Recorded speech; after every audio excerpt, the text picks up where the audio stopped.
Yo, it's the Purple Yeti. He's back. Not too late, but feeling really great. A little wiped out too. The weekend really did me in, yeah. Got my ridiculous moniker. It always happens. Got my K-State shirt. Going old school because, well, the game this weekend was old school. But also did a little Austin City Limits Music Festival this weekend. Only the Friday show. So, there's a little energy lowered, but I am about to get it back higher for this game's week of games weeks. See what I mean? I need a refreshment.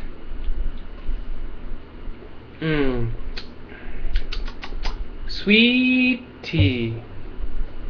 And that's exactly what Texas Tech was. Sweet tea. They whipped up on West Virginia,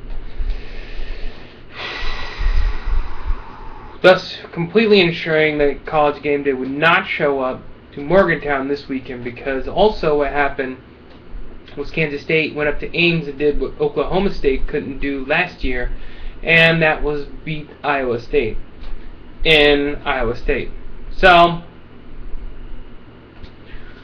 ergo, so they say, IEG, there's no College Game Day, but it is still the big Fox primetime game of the week, and the last time Kansas State was on that, they beat Oklahoma. I'm just saying, you know? But Texas Tech, getting back to Tubbs, the T's, guns up, they thoroughly dismantled West Virginia, and it was a good matchup for the defense. They had one of the best passing defenses in the nation, and West Virginia's never really played in Texas Tech. Lubbock's pretty windy. All the factors were there, so it was a big whooping too. Kansas State, on the other hand, struggled. It was Farmageddon. It always happens. It's always within one score. The winner gets out of there. It just so happens the last 5 years it's been Kansas State, but it's always been tough. It has always been tough. And Saturday was no excuse. It was just straight up Farmageddon. They actually, Kansas State actually turned the ball over. They had a lot of penalties. It was a sloppy game. But they came out with a victory. Optimus Klein, pew pew, blue red lasers, push it all on through to combine the lasers into one big purple laser of a victory for Kansas State. So that leads up to this weekend being the big game. Now the new BCS rated number 4 Kansas State Wildcats will go against the number 13 BCS rated West Virginia Mountaineers. Expect couches to burn.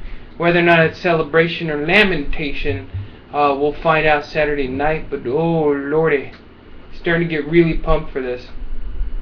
Kansas State's doing its job, and they're keeping their head down, and that's also really good, just for team morale, because the national, everybody is just ignoring Kansas State, and that's what needs to happen. They just need to keep their head down, and they need to keep plowing through.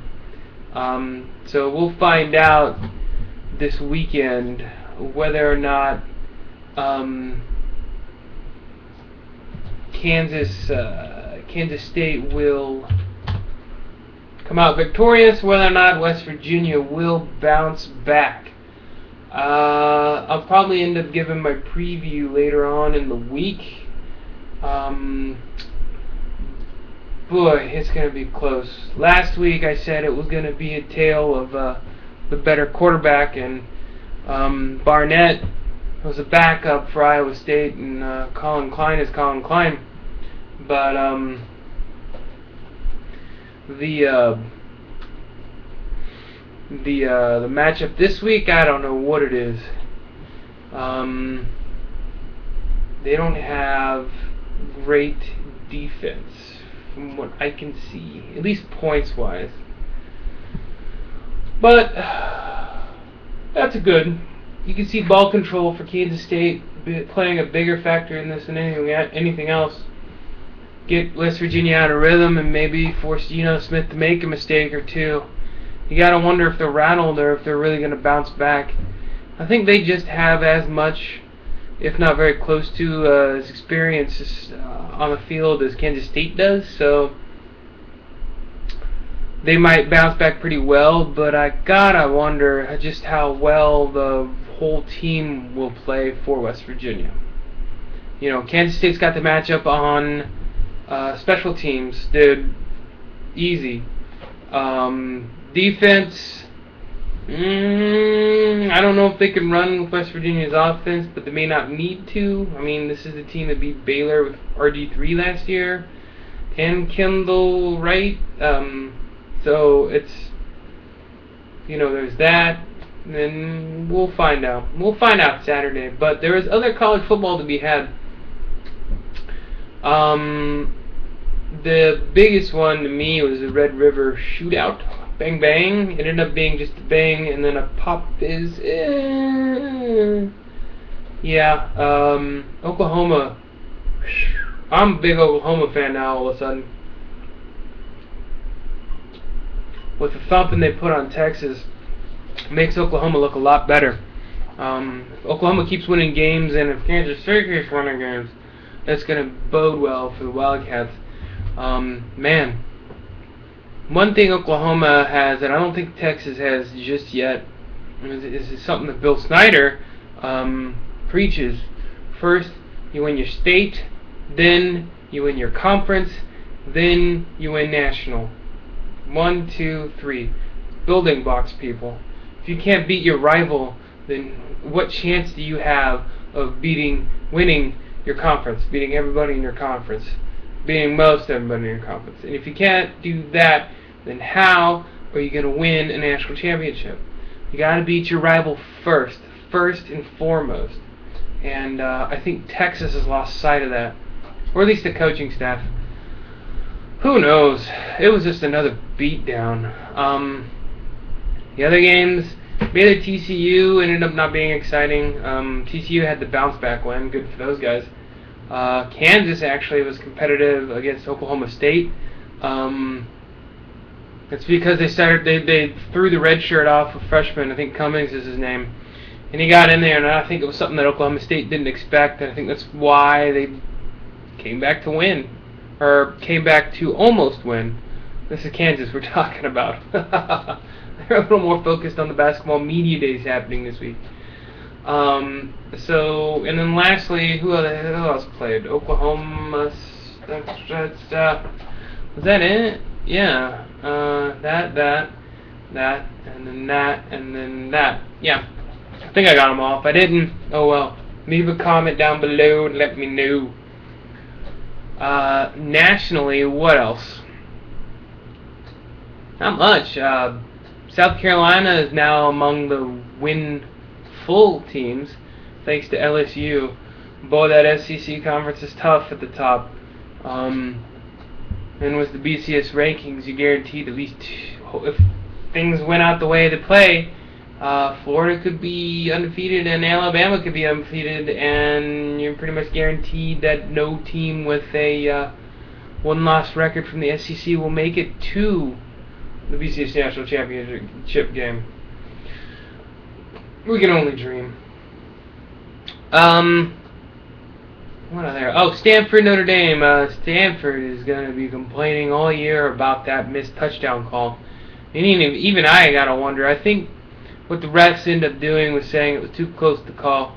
I've been seeing things on Reddit, the college football subreddit, and all over the place, breaking down the goal line and using math to say that it actually broke the plane and that it was a ripoff and all that other stuff. It was more than likely too close to call, and they just said that the play stood and that it was a touchdown. Or not a touchdown. It was not a touchdown. And Notre Dame's goal line stand helped beat Stanford in overtime. I'm good for that too because I'm completely selfish. I guess if I had a second team, it would totally be Notre Dame. But not only that, Notre Dame goes to Norman in a couple of weeks.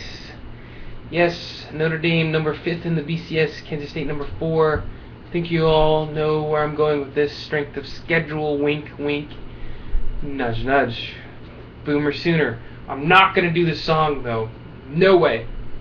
So, that's about it. As for like what else I watched, I don't know. I was burping on chicken and waffles. I had jalapeno and apple chunks in my waffle batter, and boy, it did the job, let me tell you. If you ever get a chance, go on the website and check it out. It was tasty. It was sweet tea. Just like Texas Tech. Bang, bang. Guns up. So, what else is coming up this week? I'll probably give a more finer overview of the games coming up. I will be on the road this week. And an undisclosed secret that I will end up telling everybody about location to watch said game, and I might even pop on a little surprise. You might see it next week too. If everything falls according to plan, it might just happen. So until then, oh yeah, okay, so yeah, there's some good games coming up. You know, I guess LSU and Texas A&M is going to be barnstormer. Yeah. Wow, that's it. Kansas and Oklahoma is a barnstormer. Texas Tech and TCU is an interesting matchup. But that's about it, really. Wow, that's amazing. I think, South Carolina and Florida, of course. How could I forget? Those are going to be the biggest matchups. They'll be interesting, but yeah. If you haven't heard, the BCS rankings are out. It is Alabama, Florida, Oregon, Kansas State, Notre Dame, and a bunch of other teams. Historically, teams out of the top 10 of the BCS rarely make it to the national championship games. What you're looking at in the top 10, or in this case the top 5, are your most likely candidates for a national championship game, which is why I'm starting to get excited about the Kansas State Wildcats. History for Kansas State, unfortunately, does not fall in their favor for that, but what it does mean is that it means that they are in the driver's seat and they almost control their own destiny. You win and you're in.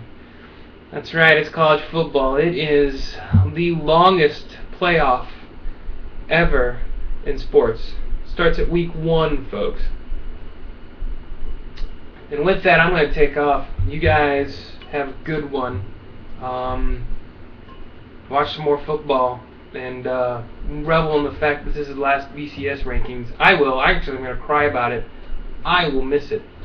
So let's celebrate BCS, celebrate college football, and until then, hey, I'll see ya.